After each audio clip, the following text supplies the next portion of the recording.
ఇదండి బోన్స్ షేర్వా. చపాతీ, పుల్కా, పరోటాలలోకి చాలా బాగుంటుంది. ఇది కాళ్ళ నొప్పులు కూడా మంచిదండి. హాయ్ ఫ్రెండ్స్, ఈరోజు మటన్ బోన్స్ తోటే షేర్వా ప్రిపేర్ చేసుకుందాం. ఇవి 1 అరకిలో మటన్ బోన్స్.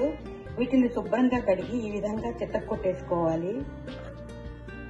ఇప్పుడు కుక్కర్ తీసుకుని ఆయిల్ వేసి దాల్చిని, ఇలాచీ, లవంగాలు వేసేసుకోవాలి. తరిగిన ఉల్లిపాయ, పచ్చిమిర్చి, పుదీనా వేసుకోవాలి. అల్లం వెల్లుల్లి పేస్ట్ 1.5 స్పూన్ వేసుకుని బాగా వేయించుకోవాలి. ఇది వేగింది. ఇప్పుడు చికెన్ కొట్టుకున్న బోన్స్ వేసేసుకోవాలి. కొంచెం మసాలాలు వేయించుకోవాలి. కారం పొడి 1 స్పూను, వేయించిన ధనియా పొడి 2 స్పూన్లు, గరం మసాలా పొడి 1/2 స్పూను, పసుపు పొడి 1/2 స్పూను, సాల్ట్ సరిపడినంతా వేసేసుకోవాలి. ఇప్పుడు 1 అరకప్పు పెరుగుని తురిచి వేసేసుకోవాలి. మూత పెట్టి 5 విజిళ్ళకి ఉడికించుకోవాలి. బోన్స్ ఉడికేలోపు మనం ఈ పచ్చి కొబ్బరి, జీడిపప్పులు పేస్ట్గా వేసేసుకోవాలి. బోన్స్ ఉడికాయి. ఇప్పుడు కొబ్బరి పేస్ట్ వేసేసుకోవాలి.